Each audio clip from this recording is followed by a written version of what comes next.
Read telephone backup और right telephone backup.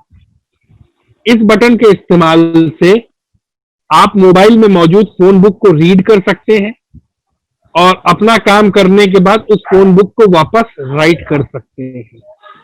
ये दोनों बटन इस काम आते हैं।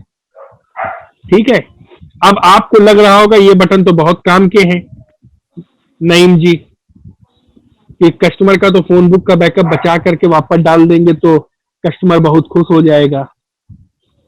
लेकिन मैं आपको यकीन दिलाना चाहूंगा कि ये बटन जब फोन बुक रीड करता है तो साथ में वायरस भी रीड कर लेता है, जिस वायरस की वजह से आपका फोन खराब हुआ था। और जब आप इस बैकअप को वापस डालेंगे फोन के अंदर तो वो मोबाइल में जितनी मेहनत करके उसे ठीक किया था वो मोबाइल फिर से वैसा ही हो जाएगा। तो आप अगर फिर भी इस बटन का इस्तेमाल करना चाहें तो आप इसका कर सकते हैं, लेकिन बाकियों को मैं एडवाइस नहीं दूंगा इस बटन का इस्तेमाल करने की। बाकी आप करना चाहें बेशक कर सकते हैं। ठीक है, इसके बाद नेक्स्ट बटन मैंने आपको बताया था, नहीं बताया था, सॉरी, अब तो बताने नहीं बताए वाले बटन। नेक्स्ट बटन जो नहीं बताया था वो था bad factory. Read telephone backup के नीचे बैड फैक्ट्री। बैड फैक्ट्री इस बटन का इस्तेमाल होता है मोबाइल में जो ऑपरेटिंग सिस्टम करप्ट हो जाता है उसको फैक्ट्री मोड पर ले जाकर के फोन को रीसेट मारने के लिए। यानी फोन आपका फैक्ट्री मोड पे चला जाएगा, उस कंडीशन में फोन चालू हो जाएगा और वहां से आप रीसेट मारेंगे तो उसके बाद जो भी आपके मोबाइल में बग्स आई है वो सही हो जाएंगी। तो अगेन आपको लगेगा कि फोन आपका, ये बटन तो बहुत काम का है, इसमें हमें फ्लैशिंग करनी ही नहीं पड़ेगी, खाली इस बटन का इस्तेमाल करो, मोबाइल को फैक्ट्री मोड पे ले जाओ, वहां से रीसेट कर दो, काम हो जाएगा। लेकिन ये बटन जो है ये वन वे है। आप मोबाइल को फैक्ट्री मोड पे तो ये बटन पहुंचा देगा, लेकिन रीसेट मारने के बाद आप वापस नॉर्मल मोड पे नहीं आएंगे और उस कंडीशन में जब आप फोन को चालू करेंगे तो आपका फोन स्टार्ट होगा और फैक्ट्री मोड पे ही हर बार चालू होगा, जिसका ड्रॉबैक ये होगा कि आपके सिम से रिलेटेड कोई भी फीचर काम नहीं करेंगे। तो फिर आपके सामने मजबूरी हो जाएगी कि आपको फ्लैशिंग करनी पड़ेगी, और जब फ्लैशिंग करनी ही है तो इस बटन का क्यों इस्तेमाल करें। इसलिए ये बटन नहीं बताया था। इसके बाद बात करते हैं नेटवर्क अनलॉक बटन की, कि ये बटन क्यों नहीं बताया। नेटवर्क अनलॉक बटन इसलिए नहीं बताया कि शुरुआत में सिर्फ ब्रांडेड कंपनियों के मोबाइल आते थे, तब ये लावा, लेमन, माइक्रोमैक्स और इन सब का जन्म भी नहीं हुआ था और इन मोबाइलों के नाम के बारे में भी कोई नहीं जानता था। तब सिर्फ हुआई एक ब्रांड ऐसा था जो कि एमटीके सीपीयू का इस्तेमाल करता था और उसके अतिरिक्त कोई भी ब्रांड एमटीके सीपीयू इस्तेमाल नहीं करता था। ये उस समय की बात है। तो हुआई कंपनी के जो शुरुआती दौर के मोबाइल जो बंदे बाहर से लेकर के आते थे दुबई वगैरह से, वो इंडिया में आकर के नहीं चलते थे, तो उनमें कंट्री लॉक लगा होता था। तो आप इस बटन का इस्तेमाल करके उन एमटीके वाले मोबाइलों का अनलॉक कर सकते हैं। आज जो मोबाइल आ रहे हैं या आने वाले 10 साल से जो एमटीके के मोबाइल आ रहे हैं वो सब स्मगल होकर के फॉरेन कंट्री से आ रहे हैं और उन सब में आईएमईआई जो होती है वो अनरजिस्टर्ड होती है। अनरजिस्टर्ड आईएमईआई मतलब जो आईएमईआई नंबर उसमें होता है उसका इंडिया में कोई टैक्स पेड नहीं होता है। तो जाहिर सी बात है जब इंडिया में आईएमईआई का टैक्स पेड नहीं है तो इंडिया में वो आईएमईआई रन नहीं करेगी, और जब इंडिया में आईएमईआई उसकी रन नहीं करेगी तो उसमें सिम काम नहीं करेंगे। तो जो अब एमटीके के मोबाइल आ रहे हैं जिनमें नेटवर्क लॉक लगता है उनमें हमें आईएमईआई चेंज करनी पड़ती है कंट्री अनलॉक करने के लिए। तो इस बटन का भी इस्तेमाल नहीं होता है, क्योंकि इससे आप अनलॉक तो कर देंगे फोन इंडिया का सिम तो एक्सेप्ट करेगा, लेकिन मोबाइल पे इमरजेंसी ओनली ही लिख करके आता रहेगा। क्यों? क्योंकि उसका IMEI इंडिया पे रजिस्टर नहीं है। तब आपको उसको अनलॉक करने के लिए किसी इंडियन फोन की IMEI उसमें डालनी पड़ेगी, तब वो फोन इंडिया में रन करेगा। ठीक है, तो IMEI वाला बटन मैंने आपको सिखाया हुआ है। जो काम का बटन था वो मैंने आपको सिखाया। इसके बाद जो नहीं काम का बटन हमने नहीं बताया, वो बटन है रिपेयर FS। रिपेयर FS का फुल फॉर्म होता है रिपेयर फाइल सिस्टम।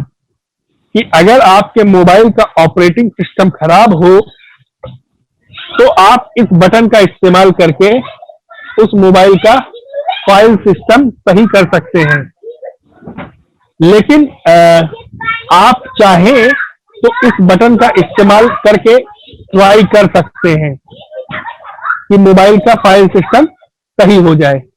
लेकिन मैं आपको फिलहाल अपने पर्सनल एक्सपीरियंस से बताता हूं कि जब से ये बटन मैं मिरेकल में देख रहा हूं, उसके बाद से कम मैंने 40 या 50 बार अलग अलग मॉडल को इस बटन से करने की कोशिश करी है, लेकिन किसी भी मोबाइल का फाइल सिस्टम इस बटन से रिपेयर हो नहीं पाया है।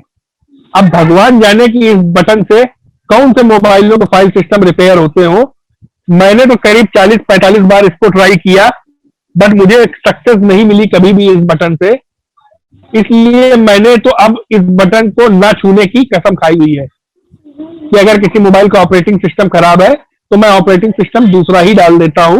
ये रिपेयर फाइल सिस्टम करने का टाइम भी नहीं बर्बाद करता हूं, क्योंकि इसको जब आप करते हैं तो पूरी की पूरी फाइल जो है आपके सिस्टम पे सेव होती है पहले, फिर उसकी रिपेयरिंग होती है और फिर वो मोबाइल में दोबारा से राइट होती है। तो इस प्रोसेस में टाइम जस्ट डबल लग जाता है। एक फ्लैशिंग के टाइम से रिपेयरिंग का टाइम जस्ट डबल हो जाता है। तो इतना टाइम कौन बर्बाद करे? जब राइटिंग होनी ही है तो हम नई ना डाल दे सीधे सीधे। इसलिए हम फाइल FS का इस्तेमाल नहीं करते हैं।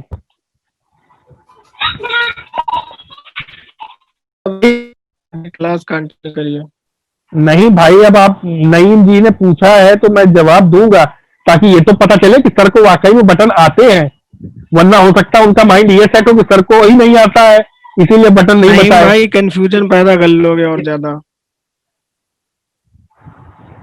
इसके बाद अगला बटन जो नहीं बताया है वो बटन है clear code ADB। Clear code ADB जो होता है वो ADB मोड से फोन को लॉक कोड हटाने के लिए होता है। यानी वो मोबाइल जिनमें डेवलपर ऑप्शन ऑन हो तो उनमें ADB मोड चालू होता है। जिन मॉडल्स का डेवलपर ऑप्शन ऑन होगा उनका ADB मोड चालू होता है। तो अगर फोन का ADB मोड चालू हो तो आप मोबाइल में लगे हुए कोई भी लॉक खोल सकते हैं। लेकिन यह सुविधा एंड्रॉइड 4 तक ही अवेलेबल थी। एंड्रॉइड 4.0 तक, क्योंकि एंड्रॉइड 5 के बाद मोबाइल में डेवलपर ऑप्शन जो था वो हिडन कर दिया गया। अब जब आप बिल्ड नंबर पे 7 बार क्लिक करते हो अबाउट फोन में जा करके, तभी आपका डेवलपर ऑप्शन चालू होता है और फिर उस डेवलपर ऑप्शन के अंदर आपको ADB USB डिबगिंग का ऑप्शन मिलता है। जब USB डिबगिंग का ऑप्शन चालू होता है उसके बाद ही आपका फोन ADB चालू होगा, और जब ADB चालू होगा उस कंडीशन में आप फोन को अनलॉक कर सकते हैं। तो आज की डेट में यकीन मानिए कि किसी के हाथ में एंड्रॉइड 4.0 का मोबाइल नहीं है। अब कोई अटका भटका आदमी भले मिल जाए जिसके हाथ में एंड्रॉइड 4 वाला मोबाइल हो, क्योंकि अब तो गूगल ने भी उसको त्याग दिया है। कोई एप्लीकेशन एंड्रॉइड 4 में नहीं चलती है, गूगल ने भी उसको त्याग दिया है। तो अब एंड्रॉइड फोन का वजूद ही खत्म। तो आपको किसी भी मोबाइल में ADB मोड ऑन नहीं मिलता है। जब ADB मोड नहीं ऑन मिलेगा तो इस बटन से हम क्या कर लेंगे? जब हम कुछ कर ही नहीं पाएंगे, इसलिए मैंने इसके बारे में आपको नहीं बताया। इसके बाद अगला बटन था रीड कोड सिम, देखिए सिम इसमें ब्रैकेट में लिखा है। अब आप सिम में कौन सा लॉक लगाते हैं? पिन कोड लगाते हैं सिम पे। सिम पे और तो कोई आप कोड लगा नहीं सकते हो, ठीक है। पहले पहले मोबाइल फोन में जो सिम आते थे, यानी कि जो 32K के सिम आते थे, आपको अभी शायद ये भी नहीं मालूम होगा कि कितने प्रकार के सिम आते थे। शुरुआत जब मोबाइल के सिम कार्ड की हुई थी तो 8K का सिम आता था। जब मोबाइल इंडस्ट्री चालू हुई थी तब 8K का सिम आता था, और वो एटीएम कार्ड के जितना बड़ा होता था। जितना बड़ा आज आप जेब में एटीएम कार्ड लेके घूम रहे हैं, जो शुरुआत के मोबाइल आए थे सन 96 और 97 में, उनमें एटीएम कार्ड जितना बड़ा सिम कार्ड घुसता था। वो 8K का सिम होता था। और 8K के बाद 38K के बाद आया 16K, और 16K के बाद आया आपका 32K। 32K तक के जब तक सिम कार्ड आ रहे थे, जब कस्टमर सिम में पिन लगा के भूल जाता था तो वो जो सिम होता था वो पीयूके मांगने लगता था। जब 3 बार गलत पिन डाल दो तो मोबाइल का सिम जो होता था वो पीयूके लॉक मांगता था। शायद पीयूके के बारे में आप लोगों ने सुना होगा, मोबाइल में पीयूके कोड मांग रहा है सिम। तो पीयूके कोड जब मांगता था तब कंपनियों के ऑथराइज सर्विस सेंटर जो थे वो आज की तरह सब्जी मंडी की तरह नहीं थे जो हर जगह मिल जाए। पहले हर शहर में एक आध सर्विस सेंटर हुआ करता था मोबाइल का। तो आपको सिम का जो पिन होता था वो जल्दी मिल नहीं पाता था, तब आपको मोबाइल की दुकानों में जाना होता था और सिम क्लोनर के जरिए आपको अपना सिम का पिन लेना पड़ता था। तब मोबाइल में लगा हुआ पिन कोड जो है हम लोग रीड करके बताते थे कि आपके मोबाइल के सिम में ये पिन कोड लगा हुआ है। तो इस बटन का इस्तेमाल हम तब किया करते थे जब तक 32K का सिम आता था। उसके बाद जब से 64K और 128K का जमाना आ गया, आज तो सबके सिम 128K के हैं। पहले सिर्फ जो लोग रिचार्ज करते थे मोबाइल, उन्हीं के सिम खाली 128K के होते थे, लेकिन बाकी सबके 32K और 64K के होते थे। तो 32K तक के सिम के लॉक आप इससे रीड कर सकते थे। लेकिन अब कंपनी ने अपने सिमों पे सिक्योरिटी और साइट कर दी है, उस पे सिम पे सीरियल नंबर दे करके। तो अब क्या है कि सिर्फ आप कस्टमर केयर फोन मिला करके अपना पीयूके नंबर मांग सकते हैं, जो कि आपको फ्री ऑफ कॉस्ट मिल जाता है। तो जब कस्टमर को सिम कोड का पीयूके नंबर कस्टमर केयर से फ्री में मिलता है तो वो आपको दे करके क्यों अनलॉक करेगा। इसलिए इस बटन का काम जो है वो खत्म हो गया। इसके बाद जो बटन आपको नहीं बताया वो था अनलॉक सिम, इस विंडो का आखिरी बटन। अनलॉक सिम ये जो है ये फोन में लगे हुए सिम लॉक को डायरेक्ट उड़ा देता था। वो वाले जो पहला वाला ऑप्शन था उसमें आपको कोड पता चल जाता था, आप कोड डाल करके सिम खोल सकते थे। लेकिन इस बटन का इस्तेमाल करके आप खोलते नहीं थे, सीधे सीधे लॉक हटा ही देते थे। न रहेगा बांस न बजेगी बांसुरी, सीधे सीधे आप लॉक कोड उड़ा सकते थे। तो इस विंडो में नहीं बताए हुए सारे बटनों के बारे में बता दिया। अब अनलॉक फिक्स वाले में क्लिक करिए।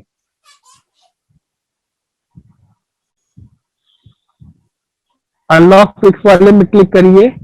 इसमें नहीं बताए हुए बटनों के बारे में बताना है। तो इसमें आपको मैंने रीड फोन बुक नहीं बताया था, सेकंड लाइन में लास्ट वाला। हाँ जी, रीड फोन बुक। ये रीड फोन बुक के नाम से ही आपको काम समझ में आ रहा होगा कि ये क्या काम करता है। ये आपकी मोबाइल की फोन बुक को रीड कर लेता है। अब रीड करके क्या कर लोगे, वापस कहां से डालोगे? खाली इन्होंने निकालने की जगह तो बता दी। तो इस बटन का भी इस्तेमाल नहीं करते हैं, क्योंकि ये फोन बुक निकाल के तो आपके हाथ में दे देगा, लेकिन उस फोन बुक को अंदर कैसे डालोगे? खाली आप अपने कंप्यूटर पे देख सकते हो कि क्या फोन बुक है, लेकिन उस फोन बुक में भी जो लैंग्वेज आपके सामने आएगी वो चाइनीज होगी। तो अब उस चाइनीज लैंग्वेज के लिए आपको चाइनीज लैंग्वेज सीखनी पड़ेगी।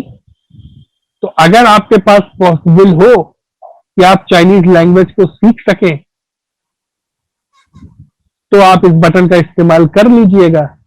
मेरे लिए तो पॉसिबल नहीं था इस लैंग्वेज को सीख पाना, तो इसलिए मैंने इस बटन के बारे में आपको नहीं पढ़ाया, क्योंकि फिर मुझे भी चाइनीज में पढ़ के आपको बताना पड़ेगा कि ये कैसे निकल तो आई, इसको पढ़ेंगे कैसे, इसलिए मैंने इस चीज को नहीं बताया। इसके बाद जो नहीं बताया वाला बटन था वो है read network code. Read network code, इस बटन का काम भी 2004 के बाद खत्म हो गया, क्योंकि चाइनीज मोबाइल जो मार्केट में आ चुके हैं उनमें हमें IMEI ही बदलना पड़ता है नेटवर्क चलाने के लिए। जिस प्रकार से आप नेटवर्क अनलॉक कर भी देंगे, इमरजेंसी दिखाएगा, उसी प्रकार से इस बटन से आप कोड रीड भी कर लेंगे, तो उसको डालने के बाद भी इमरजेंसी ही आएगी। जब तक कि IMEI नहीं बदलोगे तब तक उसमें नेटवर्क नहीं आएंगे। इसके बाद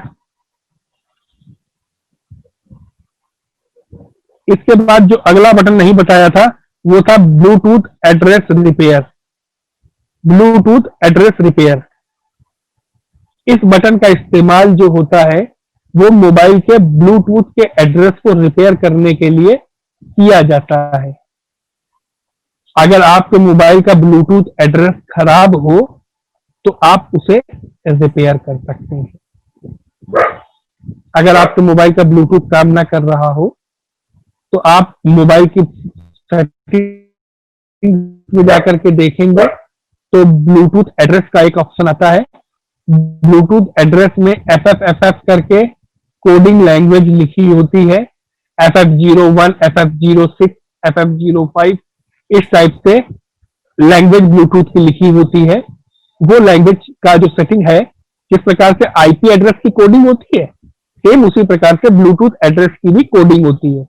वो कोडिंग आप इस बटन पे क्लिक करके स्टार्ट का बटन दबाएंगे तो ये आपके सामने एक विंडो खोल के दे देगा कनेक्टेड फोन की, जिसमें आपको ब्लूटूथ एड्रेस डालने की जगह मिलेगी।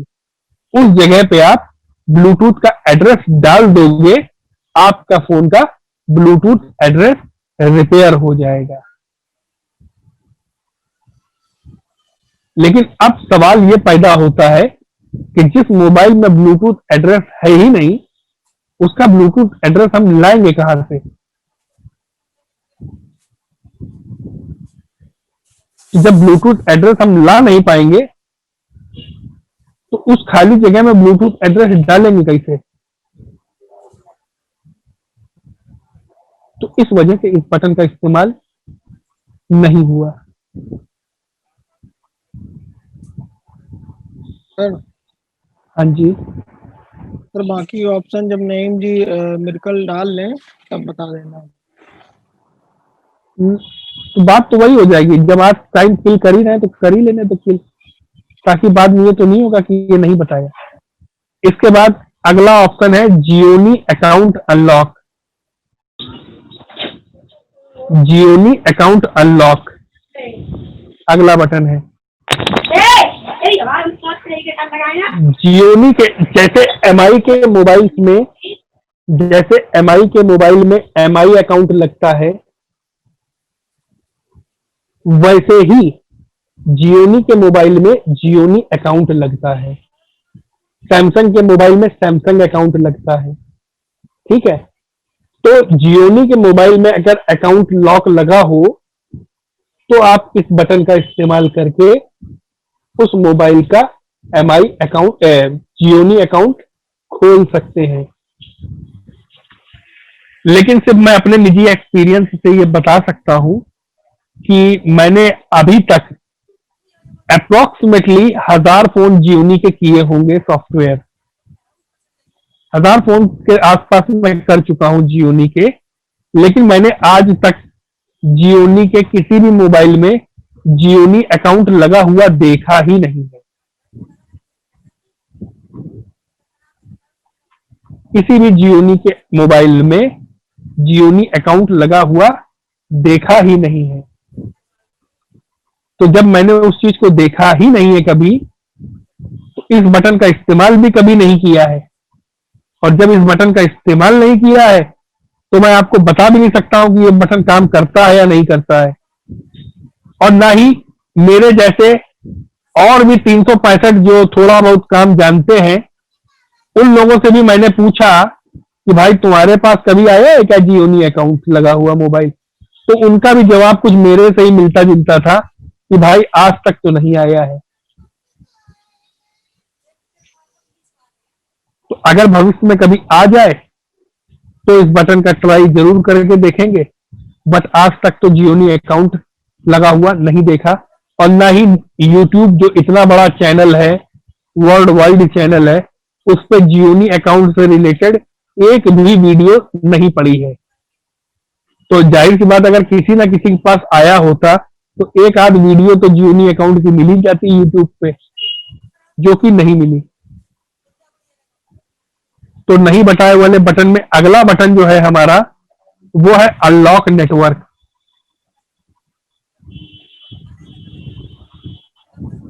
सेम वही चीज 2004 के बाद से कंपनी की पॉलिसीज चेंज हो गई और इस बटन का काम खत्म हो गया। अनलॉक होने के बाद नो सर्विस ही दिखाएगा, आपको IMEI ही चेंज करनी पड़ेगी। अब इसके बाद अगला जो बटन आपको नहीं बताया, वो था मेजू।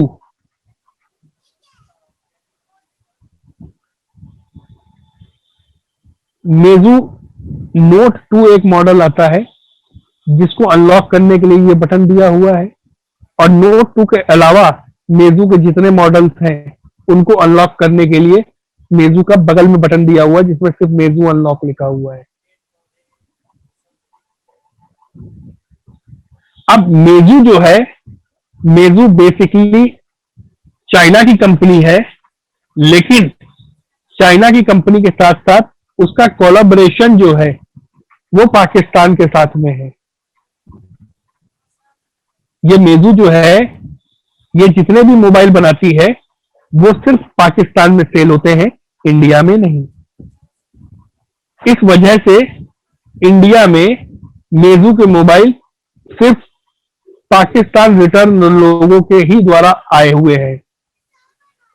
कि मतलब जैसे कोई पाकिस्तान के रिलेटिव इंडिया आए, या इंडिया के कुछ लोग अपने पाकिस्तानी रिलेटिव से मिलने गए हैं, वहां से मेजू का कोई फोन ले आए हैं, तो मेजू के फोन आपको इंडियन मार्केट में नहीं मिलेगा। तो इसलिए ये बटन भी काम का नहीं है। अगर आपके पास भविष्य में कोई मेजू का मोबाइल आ जाए इन मॉडल का, तो आप इस बटन का इस्तेमाल करके मेजू का फोन अनलॉक कर सकते हैं। मेरे पास तो आज तक टोटल, मैं 20 साल से मोबाइल रिपेयर कर रहा हूं, मैंने अपने हाथ में सिर्फ 3 बार मेजू का मोबाइल देखा है।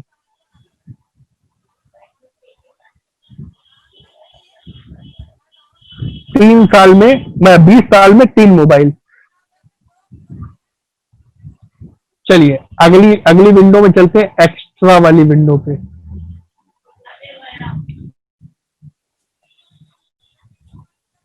एक्स्ट्रा वाली विंडो पे आपको नहीं बताया हुआ वाला पहला ऑप्शन है ओपन USB डिबगिंग।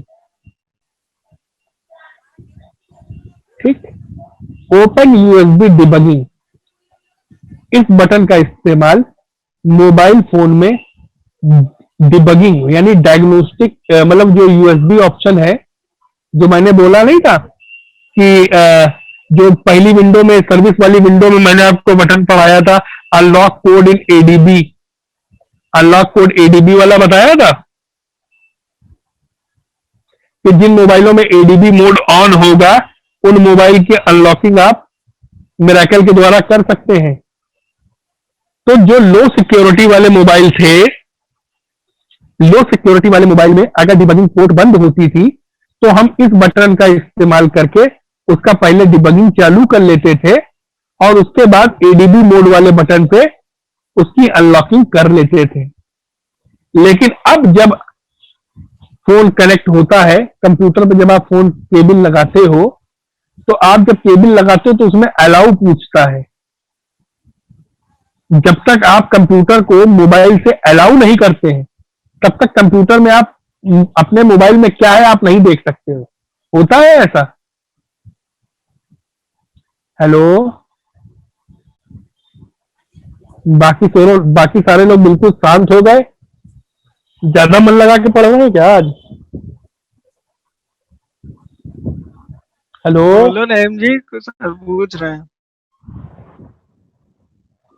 आज इधर बीच में जो मोबाइल आ रहे हैं उनमें आपने देखा होगा कि जब आप यूएसबी केबल लगाते हो तो पहले आपको अपना लॉक खोलना पड़ता है।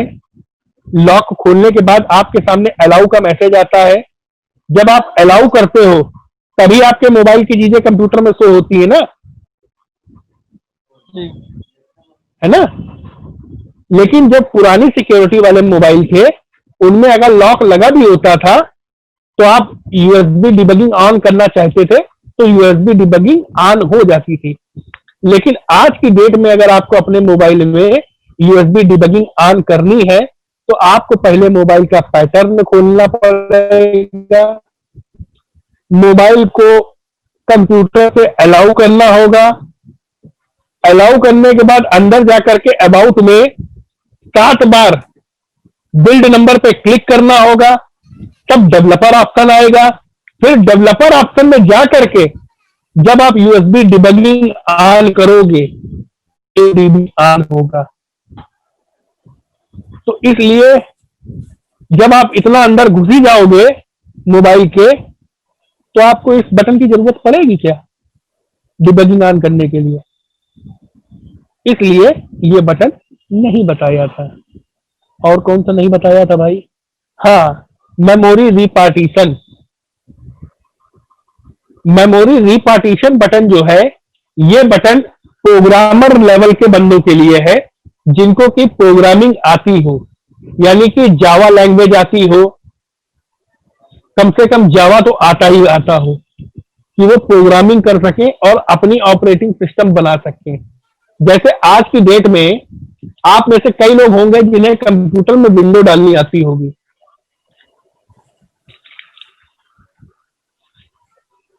आती है सर। अच्छा, मुझे सच सच बताइएगा, जब तक आपको कंप्यूटर में विंडो डालनी नहीं आती थी जी आपको तब तक पता था कि कंप्यूटर में पार्टीशन कैसे किए जाते हैं हार्ड डिस्क पे? नहीं सर, है नहीं पता थे ना। जब आपको विंडो डालनी आई उसके बाद ही तो आपको पार्टीशन पता चले। जी जी जी मोबाइल में अगर, और कई लोग ऐसे हैं अभी भी जिनको कंप्यूटर में विंडो तो डालनी आती है लेकिन पार्टीशन बनाने नहीं आते हैं। वो लोग हैं जिन्होंने खाली विंडो डालते हुए लोगों को देखा और नेक्स्ट नेक्स्ट नेक्स्ट और आगे फॉलो करते गए हैं, लेकिन पार्टीशन तो उन्हें मतलब नहीं है और कंप्यूटर डायरेक्टली सी ड्राइव में ही विंडो डालता है तो उनका सी इरेज होता है और विंडो पड़ जाती है। यही होता है। जी सर। अब मोबाइल भी एक प्रकार से मिनी कंप्यूटर है। मोबाइल में भी अलग अलग पार्टीशंस होते हैं, लेकिन हर मोबाइल का पार्टीशन कितना बड़ा होना चाहिए इसकी नॉलेज एक प्रोग्रामर के पास होती है। ठीक है, जिसने प्रोग्रामर लेवल पे लैंग्वेज सीखी हो उन्हें पता होगा कि किस पार्टीशन में कितना बड़ा प्रोग्राम चलता है। तो आप इस सॉफ्टवेयर के इस बटन के जरिए अपने मोबाइल के पार्टीशन बना सकते हैं। लेकिन पार्टीशन कैसे बनाओगे? जब आपको मोबाइल की कॉन्फ़िगरेशन के बारे में पता हो, उसकी उस हम खा चुके बेटा, हमको दादी ने दे दिया, आप खाओ। जब जब हमको उसकी प्रोग्रामिंग के बारे में पता हो तो ही हम उसके पार्टीशन कर सकते हैं, वरना जिनको कंप्यूटर में विंडो डालनी आती है और पार्टीशन नहीं बनाने आते हैं, अगर वो मान लीजिए एक बार सारे पार्टीशन डिलीट कर दें तो वापस जब दोबारा बनाएंगे तो वो एक ही पार्टीशन बना पाएंगे, पूरी हार्ड डिस्क उनकी एक ही ड्राइव में शो करेगी। लेकिन अगर आप ऐसा मोबाइल के साथ करोगे तो मोबाइल में ऑपरेटिंग सिस्टम ही नहीं पड़ेगा। इसलिए मेमोरी पार्टीशन का ऑप्शन इस्तेमाल नहीं होता है, क्योंकि अगर मैं अपनी भी बात करूं तो मुझे भी मोबाइल रिपेयरिंग प्रोग्रामिंग लेवल तक की नहीं आती है। मैं सिर्फ सॉफ्टवेयर ऑपरेटर हूं, ना कि सॉफ्टवेयर डेवलपर। हम सभी लोग विंडोज पर काम करते हैं, अलग अलग काम करते हैं, कोई गाना सुनता है, कोई सीडी बनाता है, कोई कुछ करता है, हर कोई अलग अलग विंडोज पे काम करता है। तो हम सब लोग विंडोज के ऑपरेटर हुए, ना कि विंडोज के डेवलपर हुए। जिन्होंने विंडोज बनाई है माइक्रोसॉफ्ट वाले, वो लोग डेवलपर हुए, उन्होंने विंडोज को डेवलप किया है ताकि हम लोग उसे ऑपरेट कर सकें। वैसे ही हम लोग मोबाइल की ऑपरेटिंग करते हैं रिपेयरिंग से, लेकिन हम लोग प्रोग्राम नहीं बनाते हैं उस चीज का।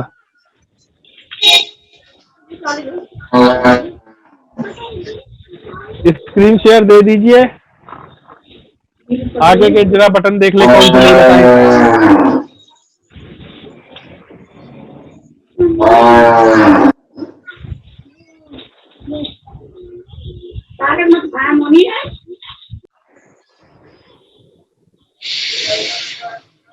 प्लीज स्क्रीन शेयर दीजिए मेरा कल ओपन करके।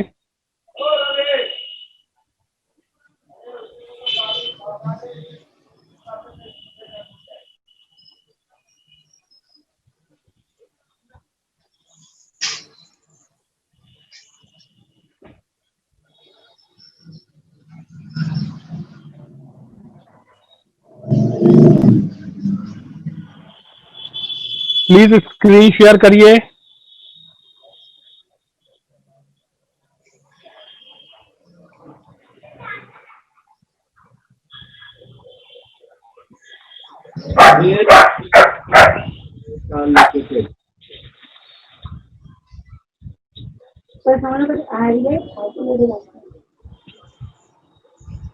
एक महीना है ट्राई कर 8 साल तक निकलेगी, 8 साल तो सही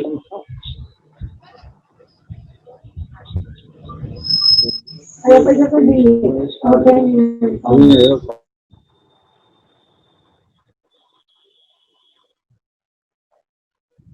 प्लीज स्क्रीन शेयर कर दीजिए। राज स्क्रीन शेयर कर दो।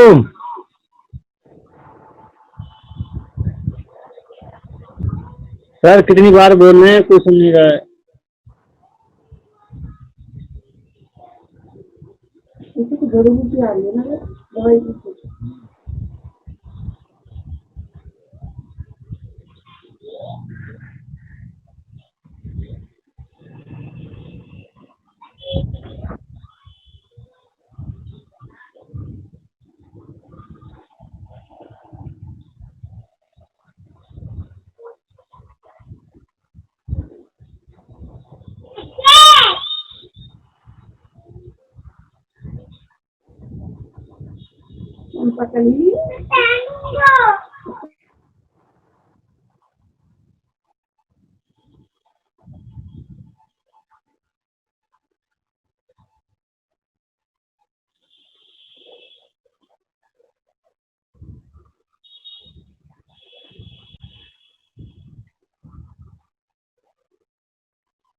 एक्स्ट्रा वाली विंडो पे थे शायद हम लोग।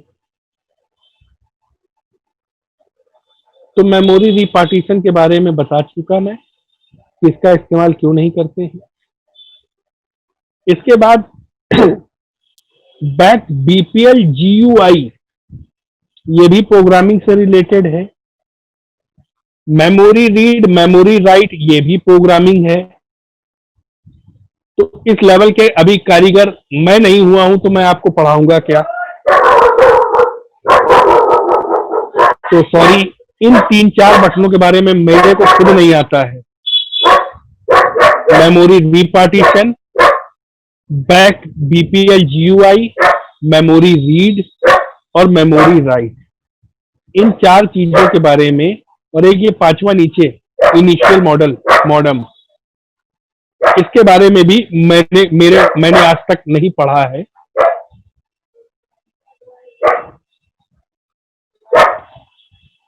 अब रीड प्रीलोडर और राइट प्रीलोडर, ये 2 बटन्स हैं जिनकी जरूरत पढ़ते हुए भी कभी पड़ी नहीं है। अगर आप सिंगल प्रीलोडर फाइल डालना चाहें तो आप इस बटन का इस्तेमाल कर सकते हैं। प्रीलोडर फाइल क्या होती है? प्रीलोडर फाइल वो फाइल होती है जिसके द्वारा मोबाइल स्टार्टअप लेता है। जिस प्रकार से पंखे को चलाने के लिए कंडेंसर की जरूरत पड़ती है, उसी प्रकार से मोबाइल को स्टार्ट करने के लिए प्रीलोडर की जरूरत पड़ती है। सर प्रीलोडर से पार्टीशन भी क्रिएट होते हैं सर? हाँ जी, प्रीलोडर से पार्टीशन भी तो क्रिएट होते हैं।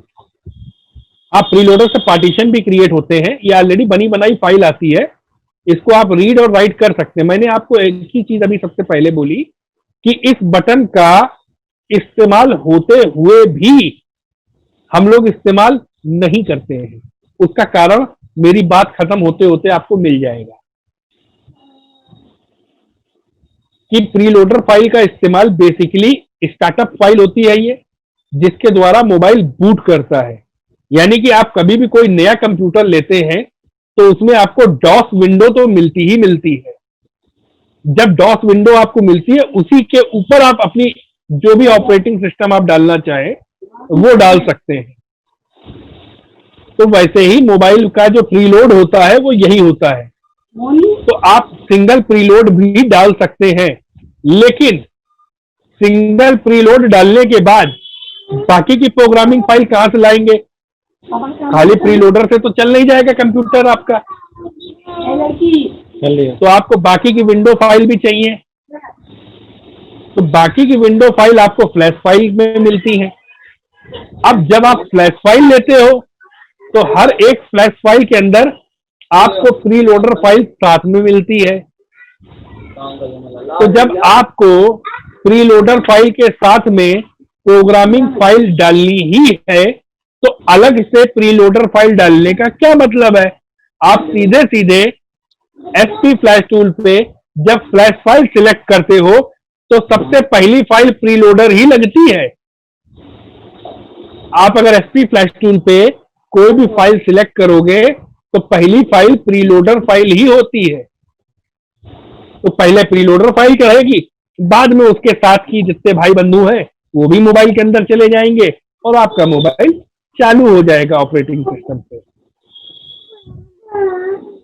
तो अकेला फाइल कभी डालने की जरूरत इसलिए नहीं पड़ती है क्योंकि अकेली डालने के बाद भी भाई बंधु डालने पड़ेंगे, और जब भाई बंधु डालोगे तो उसके साथ में ऑलरेडी प्रीलोडर जा ही रही है, तो 2 बार प्रीलोडर डालने का क्या मतलब है? इसलिए इस बटन का इस्तेमाल होते हुए भी हम लोग इस्तेमाल नहीं कर करते हैं।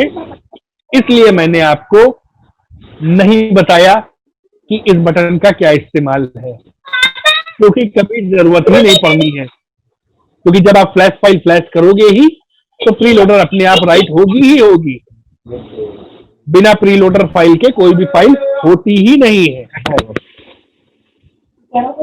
ठीक है? ये जिनके साथ में लेडीज बैठ करके बात कर रही हैं, प्लीज अपना माइक बंद कर लीजिए। 2 बार मैंने आपका माइक बंद किया है और दोनों बार आपने अपना माइक खोल लिया है। आपके साथ में लेडीज और बच्चे की आवाज बराबर आ रही है। तो प्लीज अपना माइक बंद कर लीजिए, फिर अपना फैमिली के साथ टाइम स्पेंड कीजिए। प्लीज रिक्वेस्ट कर रहा हूं लास्ट टाइम, अदरवाइज मैं आपका माइक परमानेंट अपनी तरफ से बंद कर दूंगा। फिर आप चाहेंगे भी तो अपना माइक खोल नहीं पाएंगे। क्योंकि आपका होस्ट मैं हूं और मेरे पास आपके माइक और कैमरा दोनों ही बंद करने के ऑप्शन है।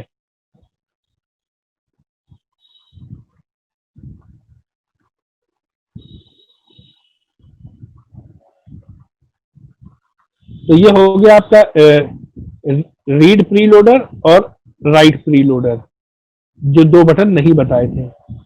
इसके बाद इस विंडो में आपको नहीं बताया वाला बटन जो है वो है ओप्पो OFP एक्सट्रैक्ट। देखिए ओप्पो के जो लेटेस्ट मॉडल आ रहे हैं उनकी जो फ्लैश फाइल होती है वो होती तो स्कैटर फाइल ही है, लेकिन उन सारी फाइलों को जैसे नहीं हम लोग जिप फाइल बना लेते हैं, जिप फाइल बना करके उसके अंदर जब जिप को अनजिप करते हैं तो स्कैटर फाइल का पूरा गुच्छा निकलता है बाहर। वैसे ही OFP एक्सटेंशन जो है ये ओप्पो वालों का पेटेंट एक्सटेंशन है, जो कि ओप्पो वालों ने सिर्फ अपने लिए मोनोपोली किया है। तो शुरुआत में जो कुछ मॉडल्स आए थे तब ओप्पो वालों का जो ऑफिशियल टूल था इस फाइल को राइट करने का वो टूल नहीं आता था।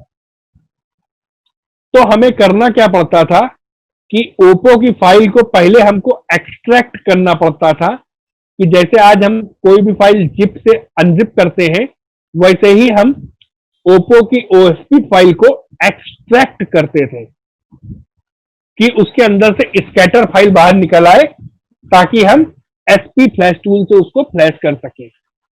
लेकिन अब जो ओप्पो की फाइलें आ रही हैं उनके साथ में ओप्पो का MSM टूल साथ में आता है,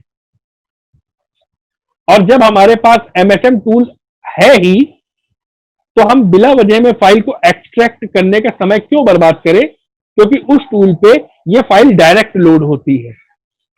आप टूल खोलेंगे, टूल अपने आप इस फाइल को उठा लेगा, वो टूल खाली फाइल के साथ में रख दीजिए। तो वो ओप्पो का ऑफिशियल टूल है, वो अपने आप उठा लेता है।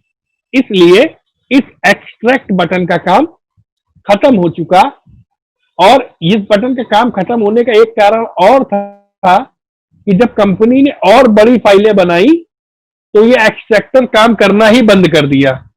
अब आप अगर ओप्पो के आने वाले किसी भी मॉडल की फाइल इसके द्वारा एक्सट्रैक्ट करना चाहेंगे भी तो ये खाली फोल्डर बना करके तो दे देगा, लेकिन उसके अंदर फाइल नहीं दे पाएगा, क्योंकि फाइलों का साइज इतना बड़ा कर दिया है ओप्पो ने। ओप्पो के आप एक छोटे से छोटा मॉडल भी अगर अभी का ले लेंगे, जैसे कि Realme C2 हो गया, ये भी ओप्पो का ही है। Realme खाली अलग नाम अलग हुआ है, लेकिन ब्रांड वो ओप्पो ही है। तो Realme C2 मॉडल ले लेंगे जो 6,000 रुपया का आता है, उसकी भी फ्लैश फाइल अगर देखोगे तो 4.5 GB की है, और जब उसे एक्सट्रैक्ट कराओगे तो वो करीब 6.5 GB की हो जाती है। और इतनी बड़ी फाइल को एक्सट्रैक्ट करना मिरेकल के बस की बात नहीं है, तो आपको मजबूरी में MSM टूल ही चलाना पड़ेगा। तो इसलिए इस बटन का इस्तेमाल खत्म हो चुका है, इस बटन का कोई काम नहीं बचा, क्योंकि काम ही नहीं आता है तो काम क्या बचा है।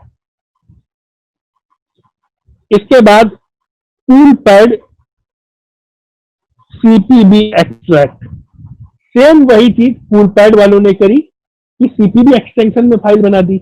ये भी MTK का ही प्रकार है, लेकिन ये जिप करने का एक नया तरीका है CPB। तो इस एक्सटेंशन को चलाने के लिए आपके पास दो टूल अवेलेबल है। पहला टूल का नाम है YGDP टूल और दूसरे टूल का नाम है QGDP टूल।